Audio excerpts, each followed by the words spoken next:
Radiant team ban.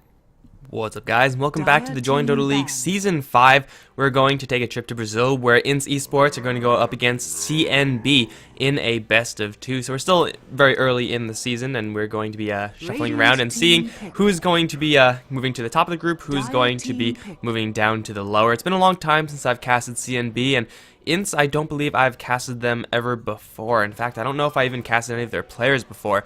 It is possible that they're just a Brazilian powerhouse and I do not know about them. They are new to jDL5, or new to JDL in general, I think.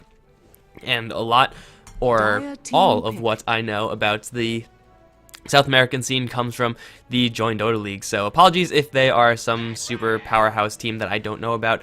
I just don't know that much about the South American scene. Either way, in this best of 2, I'm Mike Loris. I'm going to be your caster, and let's see what we have on the field already, shall we? Axe Juggernaut going to take the Flavor of the Month bans. Going to let Troll Warlord get through. Shadow Fiend also is going to take the hit out. Now, I think Shadow Fiend, even though he is very powerful, you see, in DAC, you open up any game, Shadow Fiend is going to be talked about, a top priority.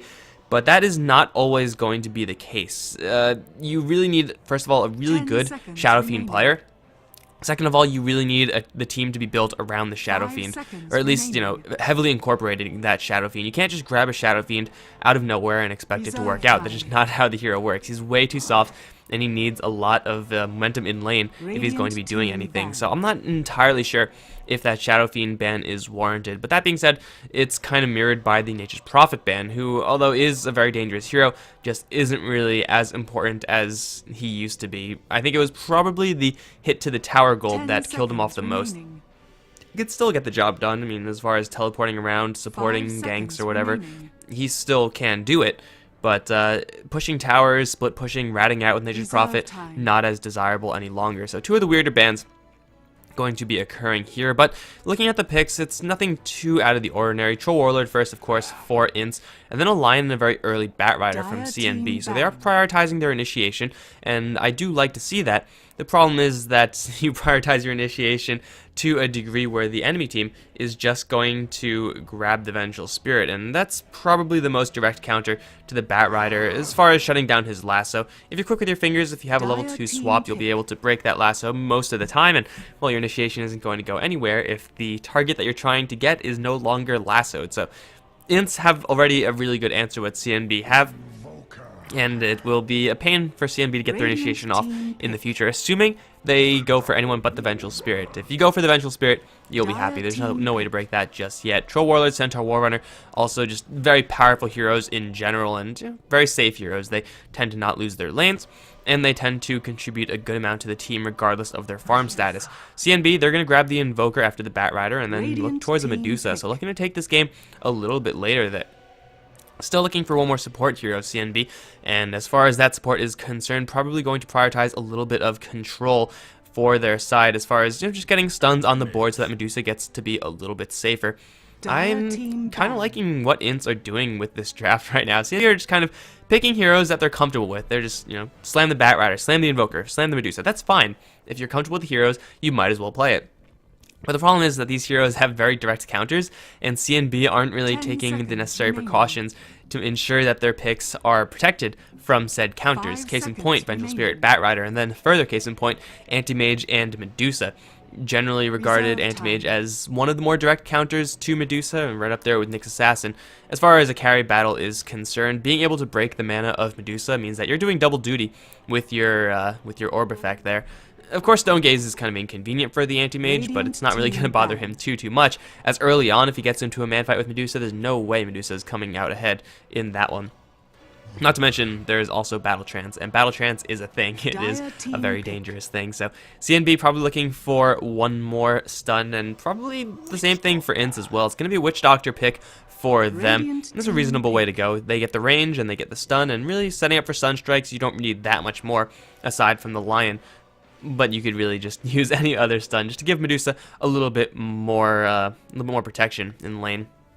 So it is going to be most likely a defensive tri-lane coming out from CNB. Invoker mid, Bat Rider heading down towards the bottom lane. And I would expect INTZ to do something very similar with their draft as well. Put 3 heroes down in the bottom lane, put a hero mid, most likely it's going to be the Troll Warlord, then put the Centaur Warrunner up to the top lane, knowing that Batrider is on the other end.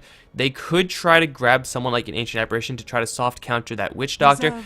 Won't really be the worst pick right now, and I don't know if that might open the door for offensive tri-lanes, but offensive tri-laning with an Anti-Mage always has its weaknesses, and you're not really going to be wanting to do that every single time, so... But it would be a nice pick to have against a Witch Doctor. I think going for something a little bit safer along the lines of Rubik probably is going to be more desirable. Granted, you don't really have fantastic things to steal, so maybe Rubik isn't going to be the best in that regard, but controlling the Medusa, getting the Anti-Mage more time to just right-click her down or right-click anyone down is going to be of the utmost importance for INTZ. And they're going to have enough damage with the Troll Warlord Centaur War Runner combination that they don't really have to be looking towards their supports to provide a huge amount of burst. Rubik doesn't really do that. That's just not his role. He's all about the control, and if you really want a damaging support hero, well, then you grab a Lion, you grab a Lina, you grab an Ancient Apparition. Chilling Touch does the job pretty darn well. But of course, INTZ have their, they could take their time and go at their leisure to decide what they actually want for this last pick, and I don't really think there's any clear pick unless I'm just really missing a hero right now.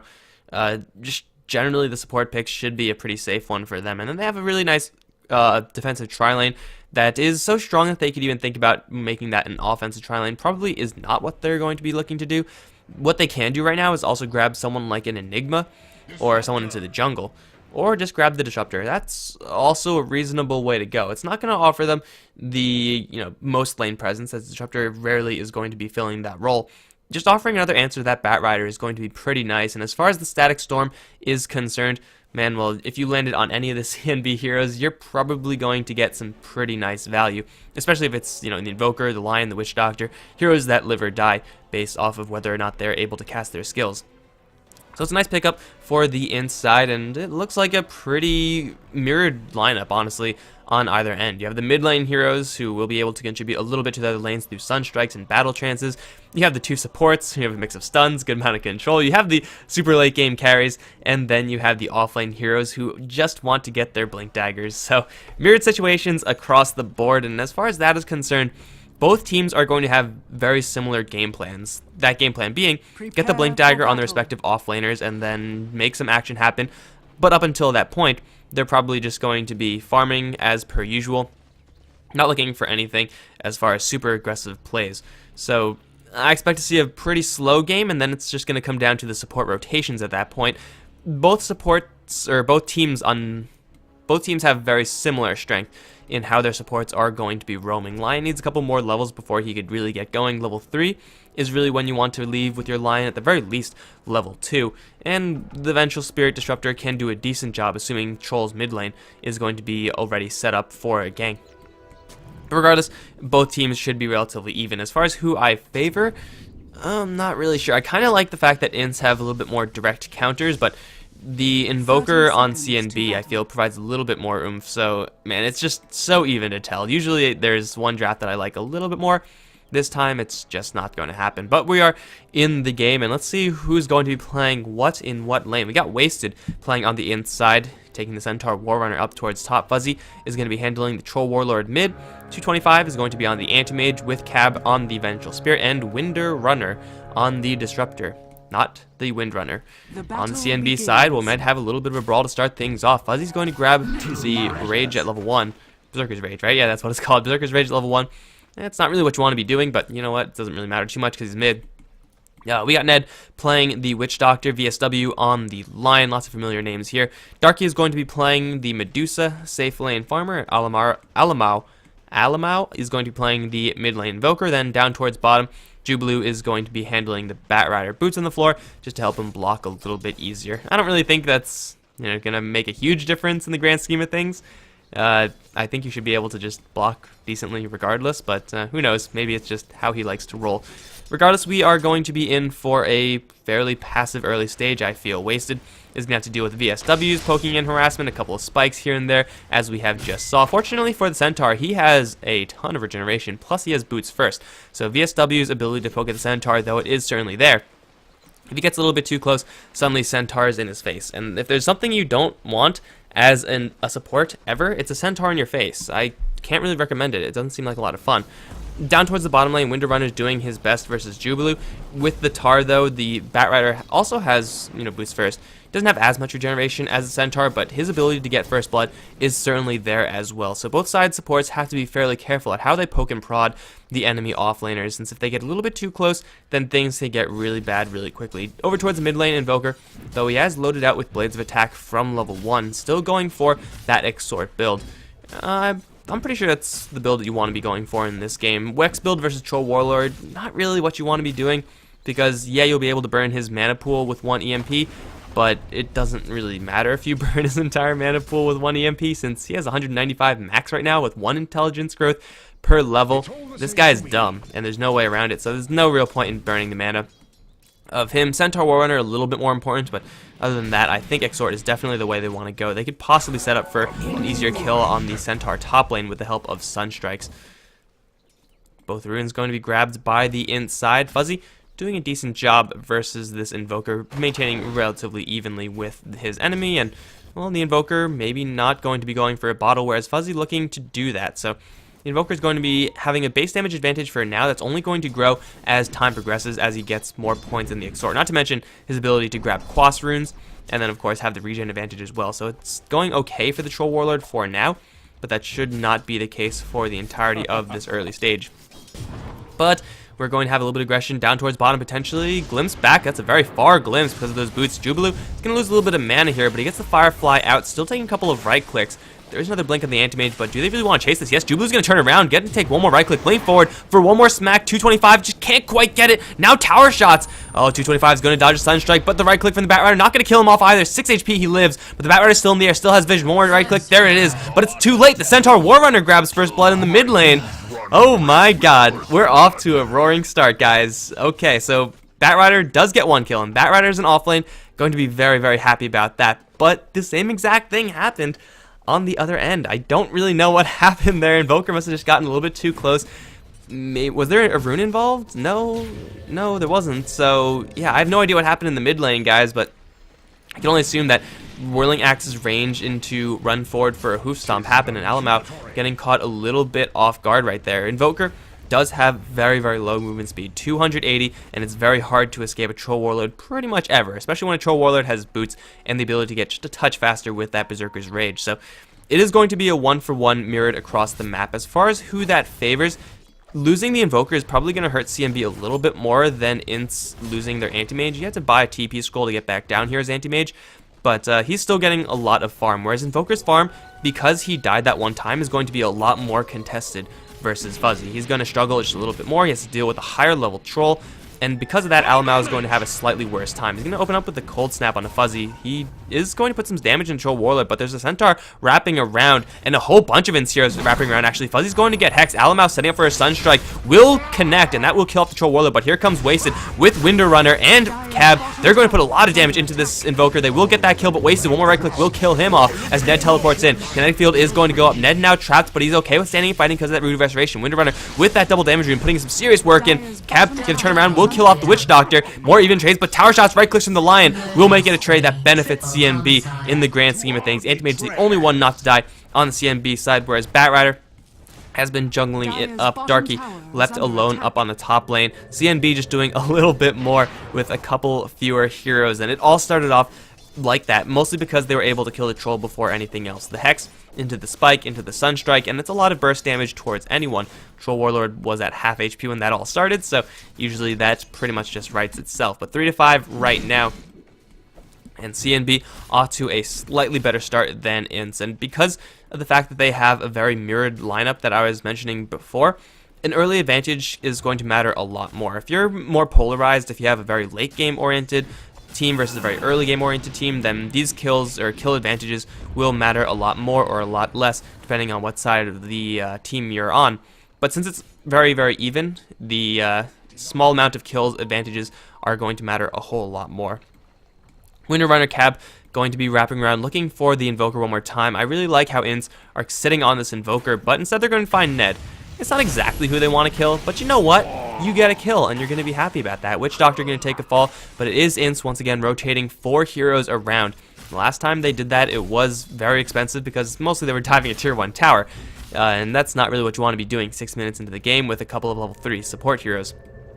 But finding a kill on the Witch Doctor, slowing him down, keeping him off the map, just getting rid of a threat is certainly going to be nice. And they might run into him again, actually. Ned wandering into the wrong neighborhood. There's Thunderstrikes. They have range for the Glimpse. It's level 2. Range is pretty high. They will be bringing him right back around the corner. Magic Missile is there, as well as the right-click. Centaur closing in. Cask is going to be thrown. Will not bounce at all. Sunstrike, though, with the spike. Cab is going to take a fall right now. Wasted also is going to get hexed up. He's in a lot of trouble. Winter Runner is going to piece out of there. VSW with no more disables. And just like that, things get turned around in favor of CNB. Just lacking the right-click damage. The Vengeful Spirit only level 3, Disruptor only level 4, and Disruptor is not exactly what you would call a high damage hero. He had a kinetic field point, which is, oh my god. Oh my god. I did not realize. Okay, he has a point kinetic field, which does no damage, obviously, so his one potential skill in the Thunderstrike could have maybe meant the difference, but you don't really go for that ever, since Disruptor is all about that utility. But it's 7 minutes in, and we have a Hand of Midas Lion. This might be the fastest Hand of Midas on a support that I've ever seen, ever. I don't care what support you're talking about. It could be a support Chen who's doing nothing but jungle. It could be a support Enigma who's gone in a tower. I don't care. This is still one of the fastest items I've ever seen. And well, with a score like 3-0-3, VSW has been involved in almost 100% of CNB's action. The only kill he was not a part in, I believe, was the kill on Anti-Mage for the second blood. That's the one that the Bat Rider took. So VSW getting such an early Hand of Midas, and you could use this gold. Maybe you're going to think about grabbing a Blink Dagger with this amount of cash. But I like the decision to go for that Hand of Midas, because though you may have the Blink Dagger, it is going to help you contribute, but it's not going to guarantee you get further items down the line. Whereas when you grab the item, when you grab the Hand of Midas, you're going to be guaranteeing something down the line. And when you're a Lion, you're very poor in general, so getting a guaranteed source of income is going to be fantastic. Not only that, but because of his kill participations, he's already level 6. And, you know, let's just look at these health pools, 587, 800. Yeah, Finger of Death is going to kill, like, all of them. And Centaur might be the first one to realize that. Snake, Finger of Death, easy. Easy peasy. VSW going to tally another one on the scoreboard. Now 4-0-3. Upgraded boots are incoming for him. Blink Daggers incoming for him. Hell, anything the Lion wants right now, as he is ahead of his own Invoker and Bat Rider, and he's just slightly behind the enemy Anti-Mage. That is just so many layers of wrong. Unfortunately for the Lion, Finger of Death has like a cooldown of 10 years, so he can't really do that often.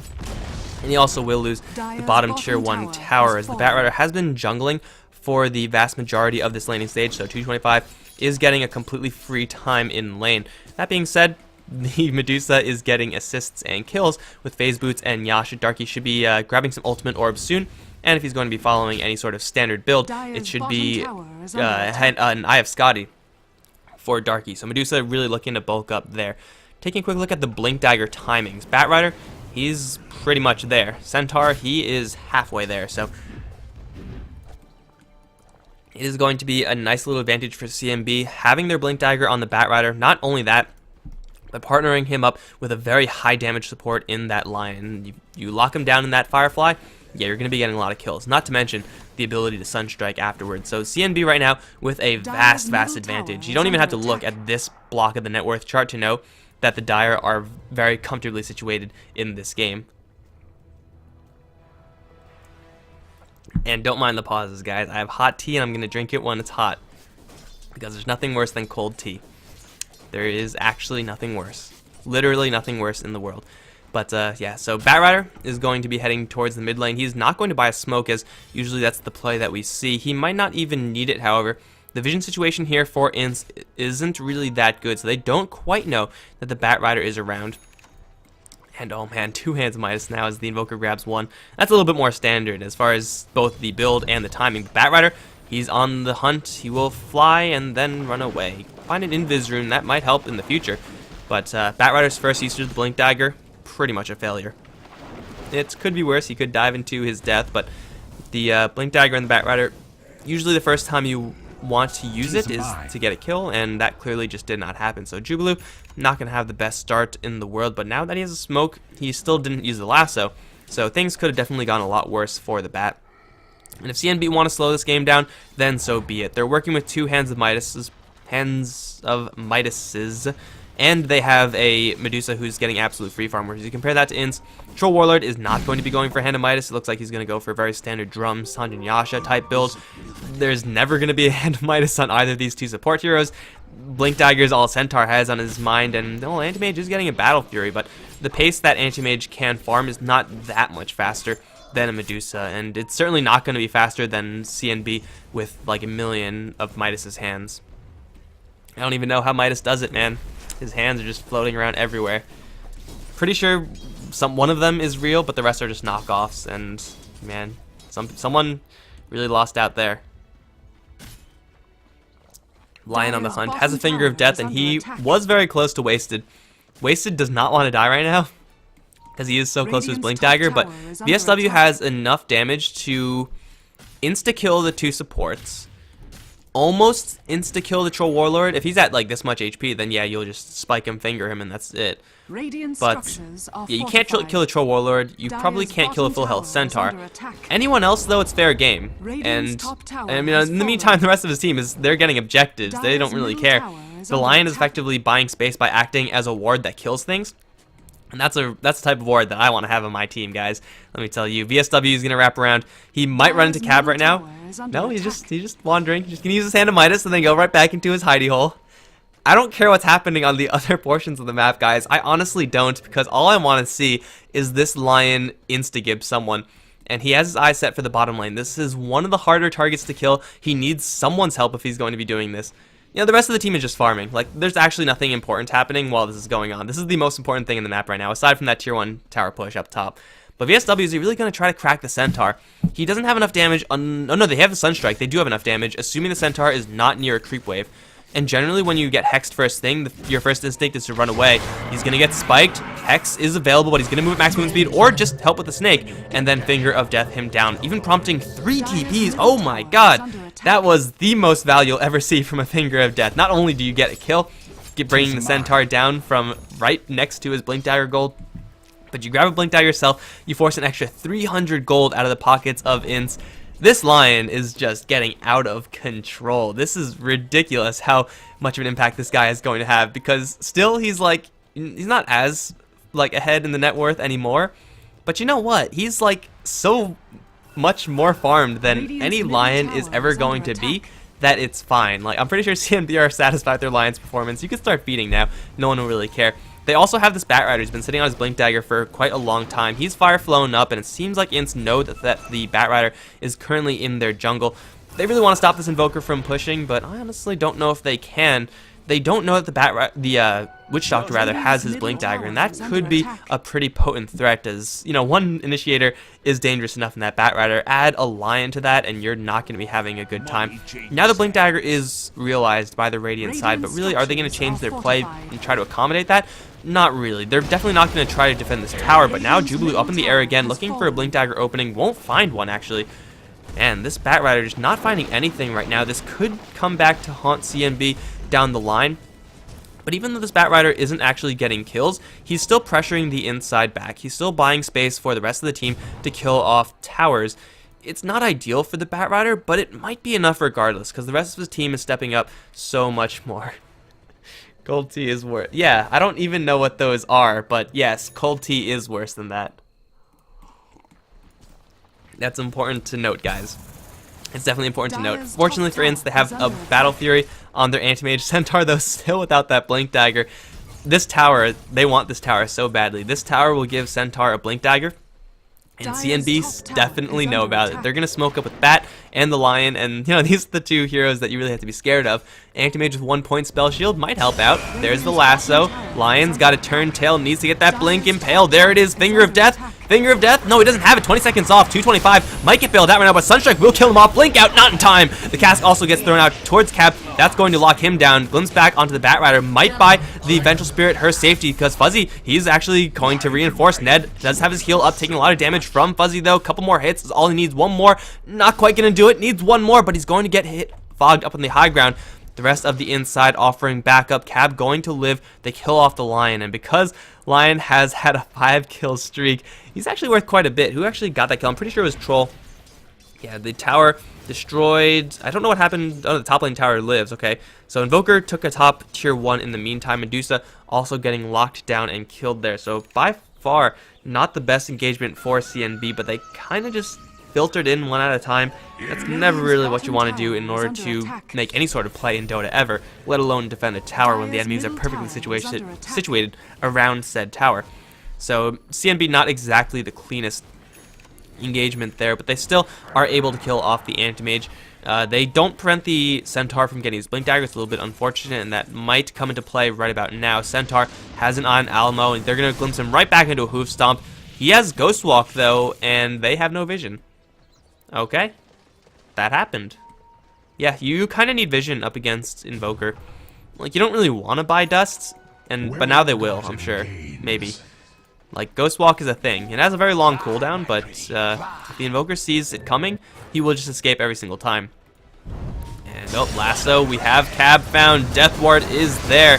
Lay the Reptile theme, because Vengeful Spirit is going to take a fall. Lion, of course, is just going to blink in and steal the kill. That's what this guy does. He doesn't need Finger of Death, guys. You don't understand. VSW is, like, so in tune with his ability to secure kills that he's just jumping in there with 82 damage. Right-click him once. Got him. Easy kills. Not only that, but he also has a level 2 Finger of Death, so that's going to not only increase the damage, but more importantly, reduce the cooldown by an entire minute.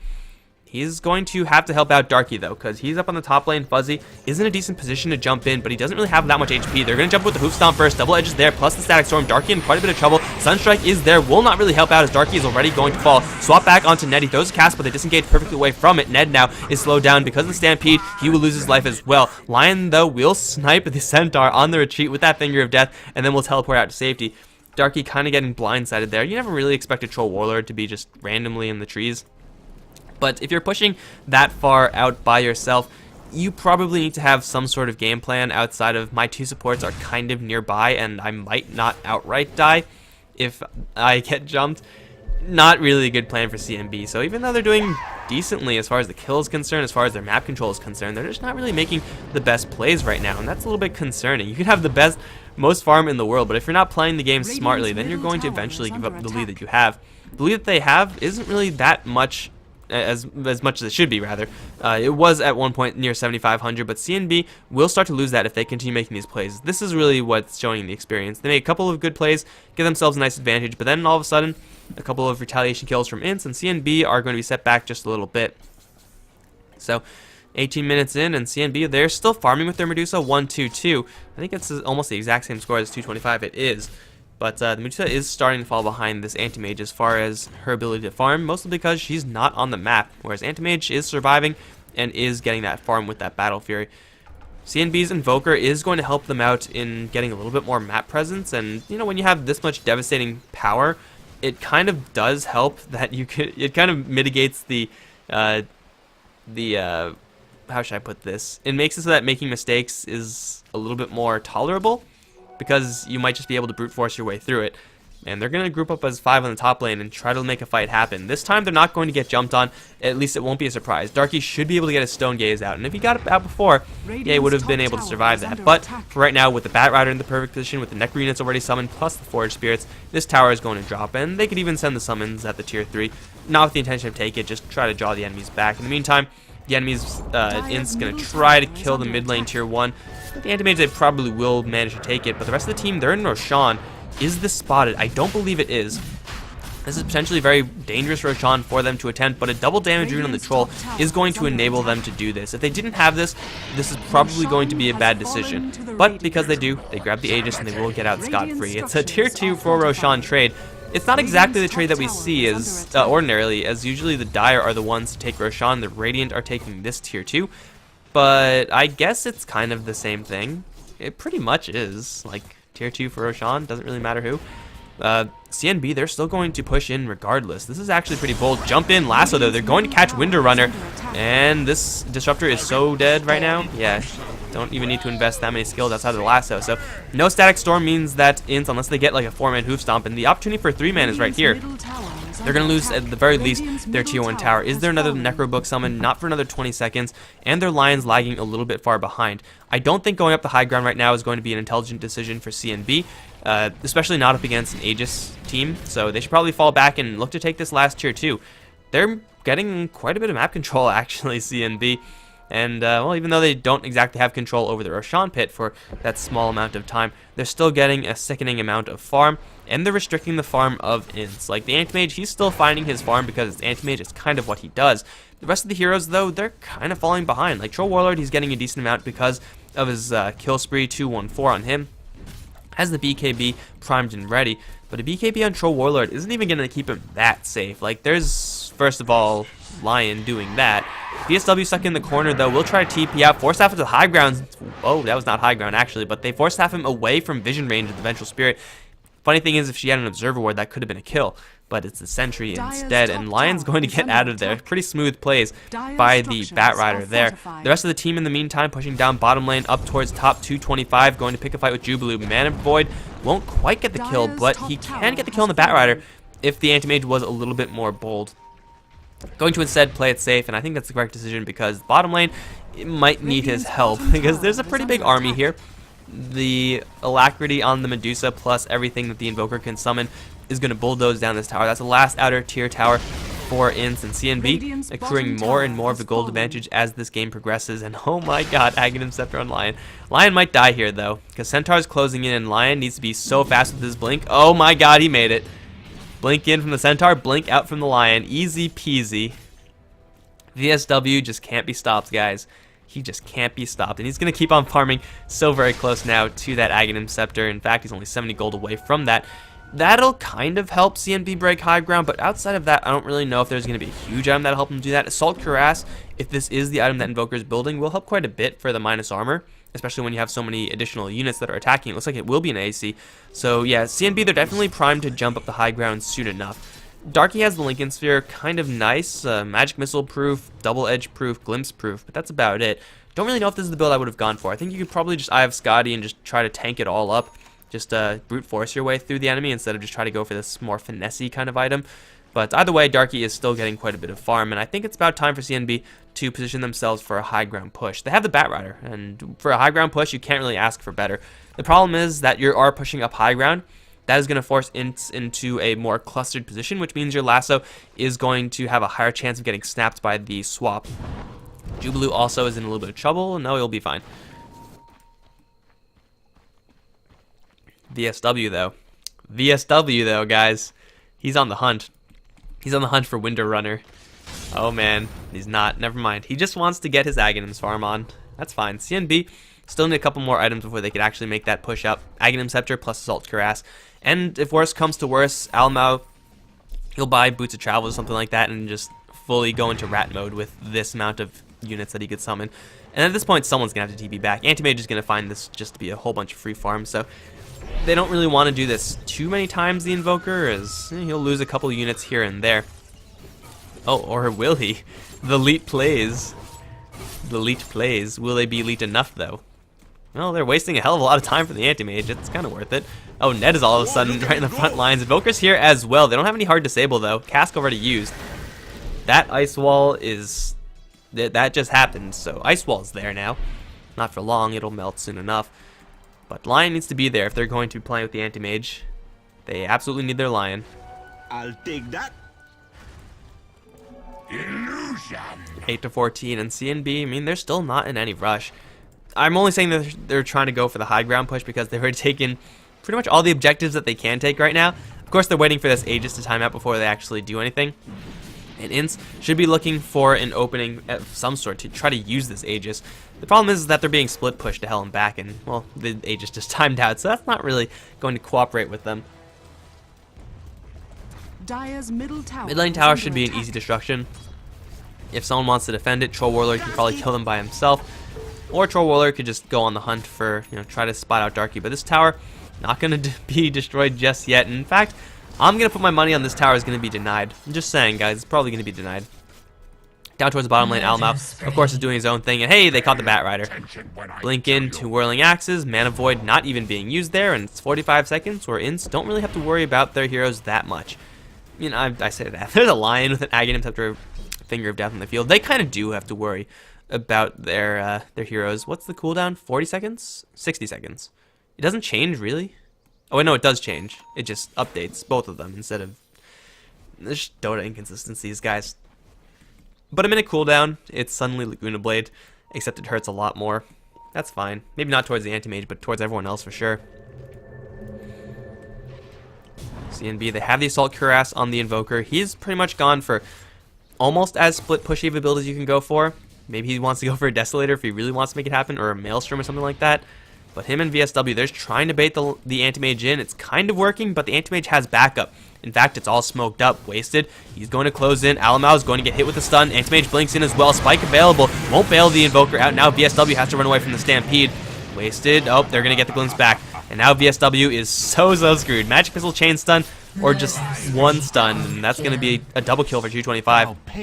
Cute attempt from CNB, but again, maybe they're getting a little bit too comfortable with how far in the lead they are, because at this point, their lead is certainly very nice. I mean, look at the towers. That in of itself kind of tells a story, but it's by no means the end all. As mid lane Batrider is going to get jumped on by Fuzzy. Couple of whirling axe hits. Jubilu will get slowed down just a touch. Swap back now. Magic Missile available, and Jubilu will now get chain stun to hell and back. That's going to be his death as well. 3 kills for INTZ. Top lane, tower in a little bit of trouble, but not really. CNB, they just can't afford to be losing these heroes like this. Usually you would expect these heroes to survive. Like, the only chance that they die is if they get initiated upon with the likes of Centaur, but that's kind of what Centaur is for. You jump onto the Invoker, and yeah, he does have the Assault Cuirass, he does have a lot of health in Necronomicon, but there's also a lot of damage coming out of the inside, so CNB potentially getting a little bit careless, and potentially will be throwing away just a little bit of their lead. In fact, that costed them quite a bit, 4,000 in gold swing after those 3 pickoffs, and not to mention the experience swing as well. These are just small edges that they can't really afford to be giving away, since though they are far ahead in the map control, it's not really translating into anything right now except for their ability to farm slightly safer, but that safety might just be luring them into a false sense of security as they're easier to jump. Okay, the T is done. Alright. And now, with that T being completed, CNB, are they really just going to make a straight push down mid? Waiting for Roshan seems like it's going to be the easiest way for them to go, but Roshan is like near the max respawn. Darky also going to run to the anti-mage. They're both going to be scared, but they'll both be fine. Right now, neither side really looking to do anything. Again, INTZ, they know that they're on the back foot, so they're going to be playing a little bit more cautiously. Make sure that they always have the numbers advantage. You can see that in their group up towards top lane right now. And they also have a gem on the Troll Warlord. I actually like this. If you're going to be bottled up, and if you're going to only be leaving as a full 5-man squad, you want to make sure that your actions are hidden. So grab the gem and then try to take some map control back. And every time you move out, it's just a little bit more time and space for the anti-mage to get just a touch more farm. Heart of Tarask already up on him, and next should be something a little bit more damaging, whether that's a Basher into Abyssal Blade, or actually maybe Basher into Butterfly into an Abyssal Blade. I think I like that progression just a little bit more. Either way, Anti-Mage should start looking to get some pretty serious damage up, and he's farming pretty much out of control right now. Darky, he's not doing a terrible job, but lack of mobility on this Medusa is certainly slowing him down in comparison. VSW, he sees 225. This is not a kill that he can take, though. There's 2,500 health in the Anti-Mage. Even if Anti-Mage was alone, VSW could not kill this Anti-Mage off. They're trying to lure people out. Oh, this might not be what CNB really want to be doing right now. They're just kind of messing with them. I mean, that's nice, but you're feeding over gold to the enemy side, and their heroes just aren't in position. Darky's still farming, and Witch Doctor's there as well, so just kind of setting up a potential trap, but that obviously didn't lead into anything. So, you know what? Nothing is going to happen at all, and that's sometimes just how it goes. Either way, both sides just want to make sure that their Roshans are going to be clear in the future. Lion kind of wanting to leave, but he knows that the Anti-Mage was just there. He knows that the entire enemy side was just there. If he goes right now, free kill. Oh, man. Once again, VSW just doing important things, or interesting things, while the rest of his team does boring things. Oh, come on, VSW. If you're gonna get into that position, you gotta YOLO it. Gotta YOLO it, man. The Lion's gonna get away safety. And now he's going to have to maybe defend a push. INTZ, they're feeling pretty confident right now. I mean, they kind of have everything that they could want. Anti-Mage is really, really tanky right now. going for a push isn't really the worst idea, but I'm pretty sure this is an easier objective to take. They see VSW, but VSW sees them as well, so the odds of someone dying here in, you know, a single pick-off scenario, very, very low. Dire's bottom It seems like INTZ are just trying to lure CNB into an area where INTZ have more vision. That might work out, but CNB just might not bite. Or they might bite, but with smoke. Roshan is now up both sides, or at least INTZ will know about it. Fuzzy cannot kill off Roshan by himself because he does not have lifesteal. But here comes the Batrider from over the cliff. He's going to grab Fuzzy. Swap back, not there. Fuzzy now in a little bit of trouble. The glimpse back is there, but Fuzzy now going to hit with the Death Ward. Will do a lot of damage, but won't quite kill him off. Darky in the middle of everything with Stone Gaze up is going to be doing a lot of damage. Everyone wasted, going to get hit with the Finger of Death. 225. Will Man style out of that Stone Gaze, but he's still in a lot of trouble. Cold Snap, Permastun. That's going to kill him off as well. CNB, they're on the full retreat. Cab going to get knocked out of that TP with a Flame Break. He's not even going to bother moving because he knows he's dead. And CNB clean house. All of that could have been avoided if Angel Spirit was just a little bit closer for that swap. She even was level 11 by the end of it. I don't know if she was level 11 by the time initiation happened, but that should be like what the Vengeful Spirit is picked up to do in this particular draft. Like, of course, she's a good support hero, but you see your allied troll getting lassoed out, you swap that troll back, you snap that lasso, and then you take a fight on your own terms. But CNB bringing the troll all the way back to the high ground, even though the troll was not dead there, like they didn't kill off the troll, it's still fine since they killed off 3 pretty nice targets that were not the troll. But a kill is a kill for CNB, and those kills are going to translate into Roshan right now, and that is going to be a free Aegis for most likely Darky, although I wouldn't mind seeing it picked up by someone else either. No, Darky's going to grab that.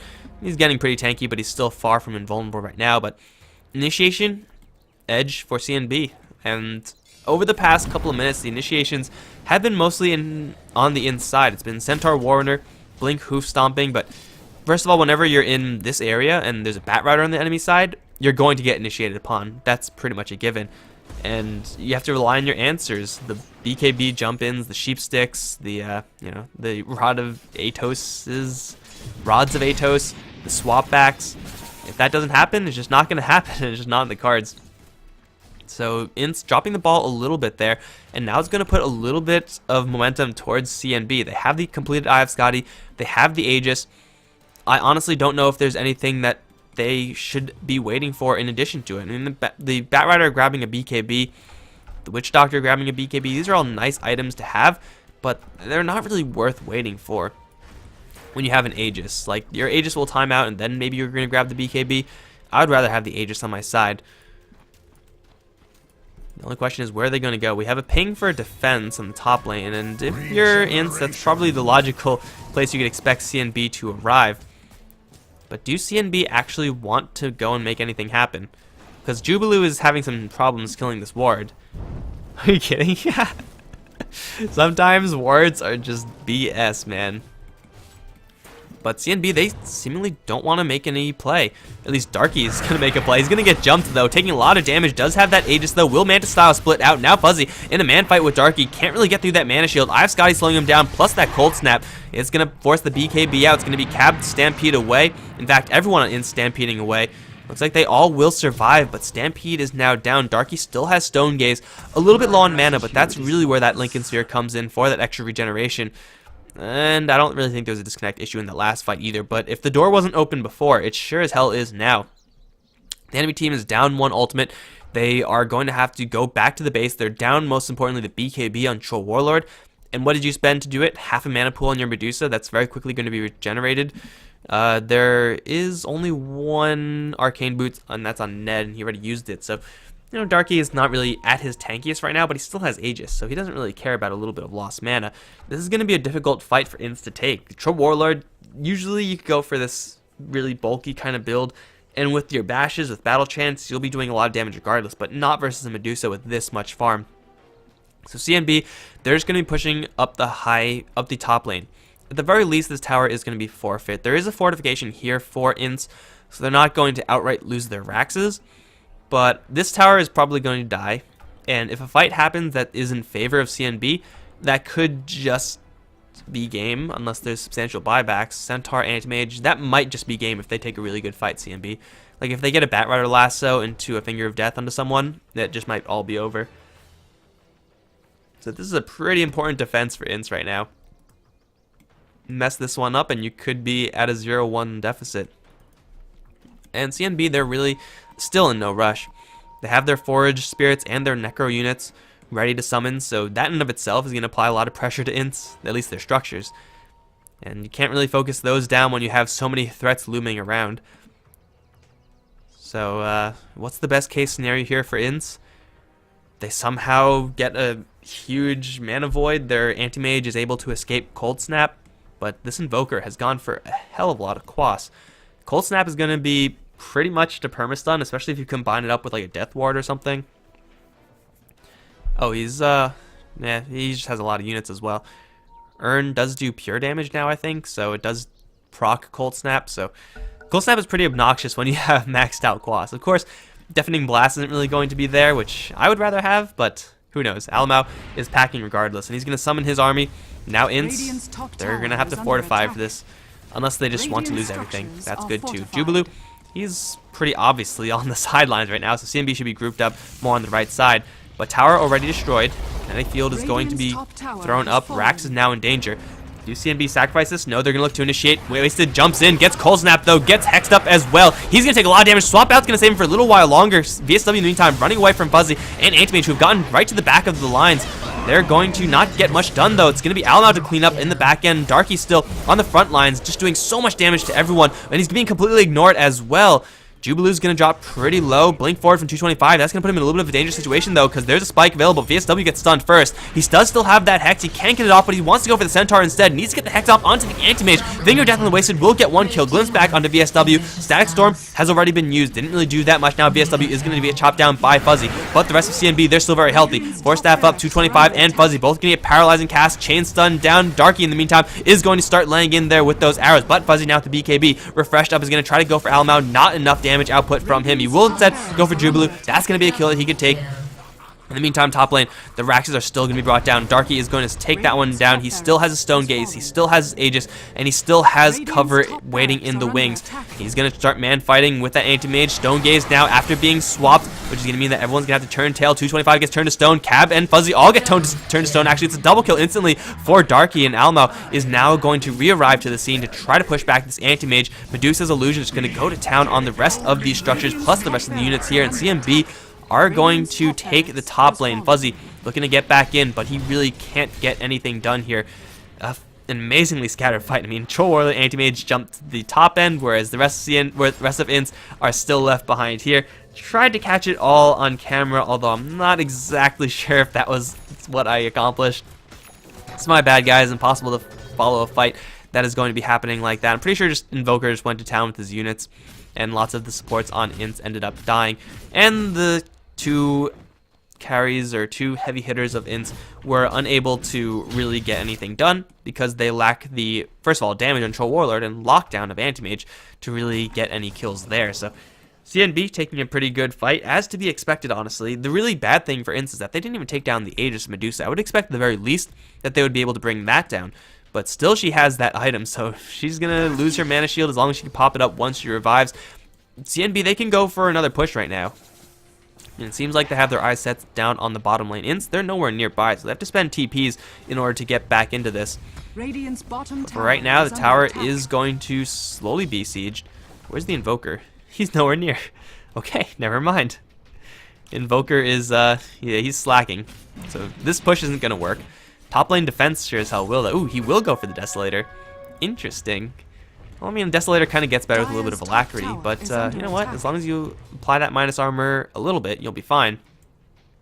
And they already took their Raxes, so now that the Aegis is gone, I'm pretty sure they're going to mostly resume their game plan. That is, just get a couple more items. Darky almost has a Butterfly. Does he have a Butterfly? No, not yet. There's a Desolator, as I said before, on the Invoker. And what does Lion have? He has Travels. So VSW is packing some serious heat, and INTZ, they had to buy back on their Troll Warlord. He is going to be going for some sort of damage output right now, but it just seems like he's just not doing enough. He's a Daedalus until his damage is really going to be noticeable. And CNB, their Medusa, is going to be fairly dangerous. Anti-Mage's Butterfly is going to be a little bit slower than that Deuce's. Overall, not good times. Tower, though, is finally, no, going to be glyphed. And now Darky, he has a chance to defend, but illusions, that's not going to work. Pass, bounce, Anti-Mage going to get lassoed. He's going to get maledicted, Death Ward as well. Don't drag him away, Batrider. What are you doing? Anti-Mage might live. No, he won't go down. It will be an even trade, though, with the Witch Doctor. It's a fine trade for CNB to make, especially if they get Fuzzy as well. The Eye of Scotty, Permaslow, Kinetic Field does go up. Batrider going to bypass all of that. Will get glimpsed back, however. Now Fuzzy does have free passage out. Sunstrike will be thrown, will miss as Lion, in the meantime, assassinates the Vengeful Spirit down the bottom lane. He's going to be chased down by Wasted. Quick Hex after the blink, and VSW should be fine. Fuzzy's going to come around from the corner, but Batrider's here to back this Lion up. Winter Runner looking for a Static Storm opportunity, but he'll get Deafening Blasted. Actually, no, that's going to miss. Winter Runner going to go down anyway. Wasted also going to die. Only Anti-Mage has buyback here. Troll Warlord does not have buyback if he does go down, and CNB, all of their important heroes are still alive. This is going to be a second set of Raxes at the very least for CNB. It looks like, well, minus 12 armor, it will certainly help in killing off these structures. Looks like this game is all but over, guys. Butterfly is going to be delivered mid-push, and INTZ are going to call it. They had a decent start, INTZ, but CNB just getting very slightly ahead from the get-go. They had a mirrored lineup, and Anti-Mage's contributions, though in theory could have been enough to hold back most of it. I honestly don't know if there's much you could do when the enemy Lion has 3-0-3 7 minutes into the game and has like a 7-minute blink dagger. So CNB are going to be the ones to take game number 1. It was a really methodical game for them, honestly. So I was pretty impressed by CNB in the previous game that I casted them some months ago. It's been a while since then, but seems like they're still pretty much up to par on INTZ. They did an okay job, but really looking to see a little bit more of a better performance from them. Hopefully that'll be in Game 2, which is going to be coming up very soon, guys. I'm Mike Loris, and I'm going to be back for Game 2. This is a best of 2, so I'll see you in just a little bit.